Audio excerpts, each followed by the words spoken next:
Hello everyone. Last read में हमने देखा था कि प्रोसेस होता क्या है। सो बेसिकली प्रोसेस हमारे पास प्रोग्राम इन एग्जीक्यूशन। अब देखते हैं हम कि प्रोसेस मेमोरी में किस फॉर्म में एग्जिस्ट करता है।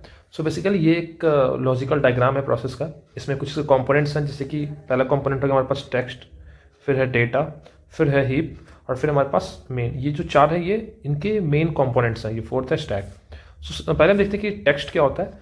सो टेक्स्ट जनरली हम कोई भी प्रोग्राम लिखते हैं, कोई भी हम कोड लिखते हैं किसी प्रोग्रामिंग लैंग्वेज में, तो वो जो कोड होता है या फिर उसमें कुछ कमेंट लिखे हो जो टेक्स्ट होता है, वो सब इस पार्ट में कंटेन होता है, इस टेक्स्ट वाले पार्ट में।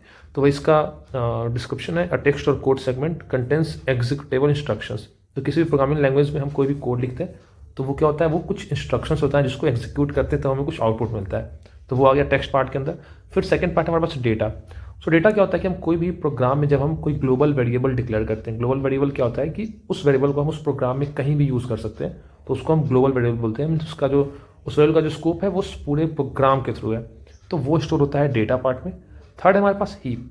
सो हीप क्या होता है, हीप को हम यूज़ करते हैं बेसिकली डायनेमिकली मेमोरी को एलोकेट करने के लिए ड्यूरिंग इट्स रन टाइम। जब कोड एग्जीक्यूशन में होता है या फिर जब रन टाइम में होता है, तो उस टाइम पर उस कोड को कोई भी मेमोरी एलोकेट मेमोरी चाहिए होता है डायनेमिकली, तो वो हम स्टोर करते हैं यूजिंग हीप।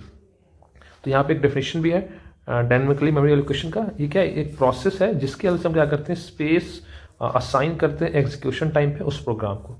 जो कि ये प्रोग्राम होगा, ये क्या होगा, इन एग्जीक्यूशन तभी वो प्रोसेस होगा। तो इस प्रोग्राम एग्जीक्यूशन टाइम पर अगर कुछ मेमोरी नीडेड है तो हम उसको with the help of dynamically memory allocation process के थ्रू हम उसको मेमोरी एलोकेट करवाते हैं। तो वो स्टोर होता है हीप पार्ट के अंदर। फिर फोर्थ हमारे पास स्टैक।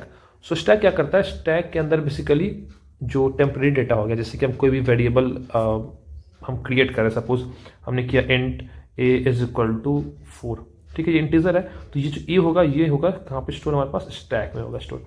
तो स्टैक में हम क्या क्या स्टोर कर सकते हैं, फंक्शन पैरामीटर। जैसे हम फंक्शन में कोई पैरामीटर पास कर रहे हैं, सपोज फंक्शन है 2 नंबर को ऐड करने का, तो उसमें हम 2 पैरामीटर पास करते हैं, इंट ए इंट बी, तो वो स्टोर होगा स्टैक में। वैसे कुछ लोकल वेरिएबल्स हो गए जिनका स्कोप सिर्फ उस फंक्शन के थ्रू होगा। जैसे हमने एक फंक्शन बनाया इंट ऐड, और यहाँ पे हमने पास किया इंट ए कॉमा इंट बी, क्लियर है। और यहाँ पे हम क्या कर देंगे, एक और वेरिएबल होगा int c is equal to a plus b, और यहाँ से हम रिटर्न कर देंगे जो भी यहाँ पे होगा, हम इसको इस फंक्शन को कहीं पे कॉल करके यूज़ कर लेंगे।